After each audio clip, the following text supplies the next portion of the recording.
Gogeta's and Broly's powers had become so massive that when the two Saiyans clashed, they tore through reality and found themselves in a dimension that hid between space and time. With Broly fueled by rage and Gogeta fueled by desperation, the two charged towards each other and their fists clashed. Their collision exploded with devastating power and completely shattered the pocket dimension they found themselves in.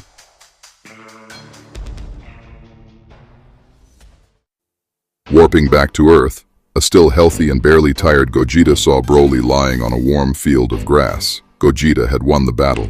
But little did the fused Saiyan warrior know, after escaping the pocket dimension, he didn't return to the place and time he once knew. Gogeta had decided to check to see if the once stranded Saiyan mutant still had a pulse. I can't believe it. He's still alive after all of that. I can't believe even going Super Saiyan Blue wasn't enough to take him down permanently. What is he? I should probably kill him now. But he's way too good of a fighter to go to waste. If he learned how to control his power, he might end up being the best sparring partner I've ever had. Maybe Beerus and Whis could get a handle on him. Speaking of Whis, where'd he go? Where am I? This wasn't the place I was at before. Whis!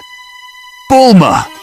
Since he couldn't see or feel Whis or Bulma, he decided to look for his arch-nemesis, Frieza, instead. What's going on? I can't even sense Frieza's energy.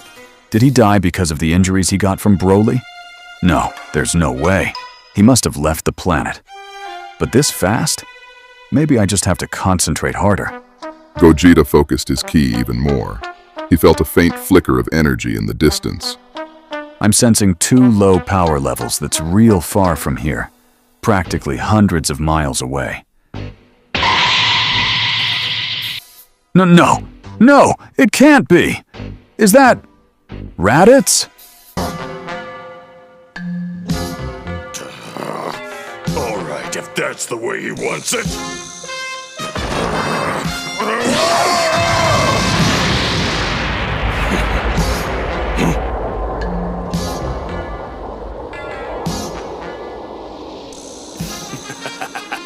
Impressive.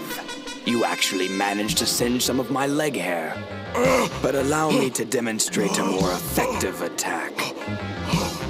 It's one of my favorites. I call it a double sundae.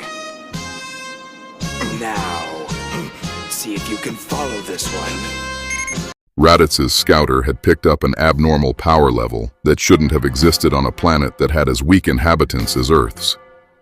It was a power that immediately put the fear of the gods in Bardock's eldest son.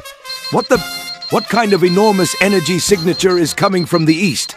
Is that Kakarot? No, impossible. He can't be that strong. What is going on? It keeps rising. Power level 10,000, 20,000, over 30,000. It's going even higher and damn it! Then, the scouter broke, alongside a portion of Raditz's sanity, since he couldn't believe what he'd just seen. This doesn't make any sense. From what I know, Earth shouldn't be capable of producing someone with a power level of 30,000. No, it could actually be way higher. The power level was still growing rapidly when the scouter broke. This is insane. Raditz looked to Piccolo for the answers. But Piccolo, who could still barely move when feeling Raditz's own absurd amounts of power, had no idea why the sane visitor was acting so strangely. You, Green Man, who's over there? What kind of fighter does this planet have that has such an incredible power?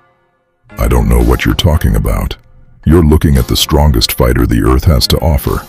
There's only one other person on this planet who comes close to my level, and pretty soon, he won't be an issue after I'm through with him.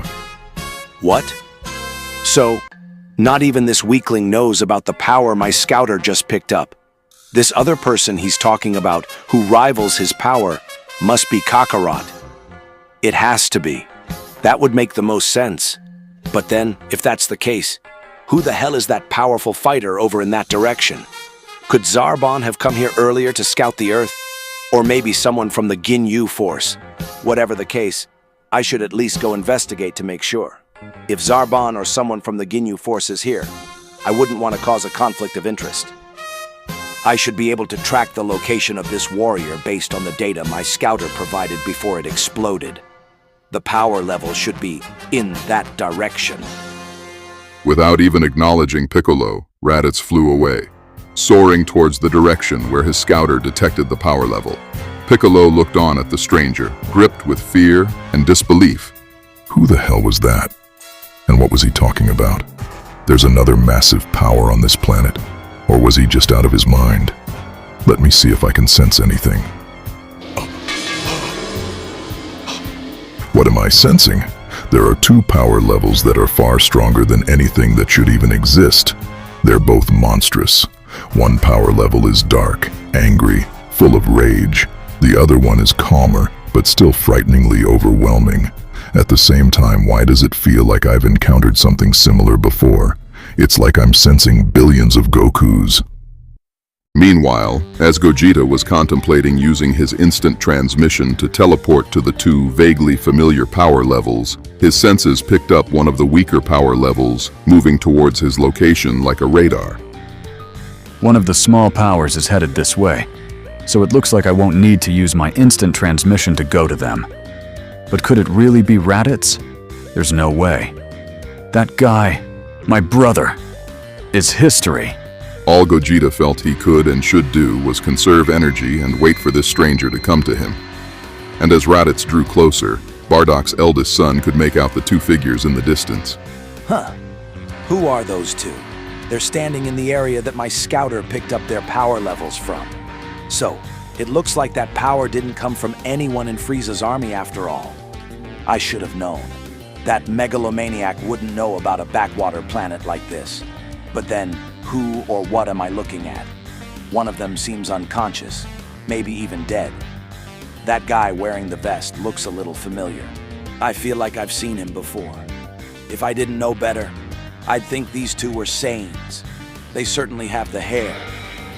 Wait, no way. What am I thinking? They can't be Saiyans. There are only 4 of us left. Besides, these guys don't even have tails. However, if they're even half as strong as my scouter said they are, I don't see how they can be Earthlings either. Not unless this planet's hiding a few mutants that no one knew about. When Raditz landed in front of Gogeta, Gogeta felt like he was seeing a ghost. Literally. And this was coming from a man who was made up of 2 beings who'd already died several times. Well, it almost looks like you've been waiting for me. Whoever you are. No. It can't be. It can't be you. I must be dreaming or something. He knows me? How? Or maybe he's confusing me for someone else. One thing's for sure, though. This guy seems terrified of me. Something he wouldn't be if he was as strong as my scouter claimed. That just proves it. My scouter must have malfunctioned again, just as it did a couple of weeks back when me and Nappa attacked planet Cornelis. I knew I had nothing to fear. But yet, why are my legs still shaking a little? It's as if my body knows something about this man that I don't. Still, a cautious and unsure Raditz approached the situation as carefully as he could. He composed himself and tried to maintain his dominance and control over the situation. You know me? How? Tell me! Gogeta couldn't even speak for a while. He stuttered, gasping and breathing hard, trying to collect his thoughts, trying to make sense out of an impossible situation. Answer me, damn it! How do you know me? Ah, wait a minute. I get it. You must know someone named Kakarot. He must have told you about me. In the end, all Gogeta could say was, You're supposed to be dead. Huh? What? What are you talking about? Who are you? Are you from this planet? And do you know Kakarot? Well, the answer to that is a little complicated, but not as complicated as this whole situation. Boy, I must have hit my head hard during my fight with Broly. But as Gogeta's brain ran circles around him in an attempt to find an explanation for these bizarre and unusual circumstances, he heard what sounded like Broly stirring awake. He turned around and saw the Berserker Saiyan slowly shifting, indicating he was about to regain consciousness. Oh, great. As if I didn't have enough to deal with. Hopefully he'll be in a better mood when he wakes up and... But before Gogeta could finish that sentence, he felt it. The degradation of his body. the slow diffusion between the two souls that made up his being. No, not now. This is the worst time to diffuse. There was a blinding light brighter than anything Raditz had ever seen in his life. Raditz had to cover his eyes, wondering if he was being attacked. What the hell? Did he just self-destruct? But when the blinding light dimmed, he saw two glowing figures standing where Gogeta once was. When the glow faded, however, Raditz's jaw dropped. Goku and Vegeta, now separated into two beings once again, were equally shocked. Crap. I thought we had another couple more minutes to stay together. Time flies, huh, Vegeta? As Goku let out a nervous laugh, Raditz stepped a couple of inches backwards. Now he was the one who thought he was having a fever dream. He gawked at the two familiar faces in front of him, on the verge of throwing up. There's no way! I must be seeing things! Have I gone mad? Is that really Kakarot with Prince Vegeta? Vegeta had given Raditz the same side-eye he'd normally give him whenever Goku's brother made a mistake during one of their old missions. A look that always reminded Raditz of the giant gulf of power and status between himself and the sane prince. With a stern look that had just a touch of confusion, Vegeta said in a familiar voice that sent a chill down Raditz's spine, I never thought I'd ever see your pitiful face again, Raditz. As Raditz tried to comprehend what it was that he was seeing. What the Saiyans didn't realize, however, was that Goku's, Vegeta's, and Broly's accidental journey through time had already caused disastrous consequences for both the past and the future. The entire multiverse, and every timeline that exists throughout, would never be the same again.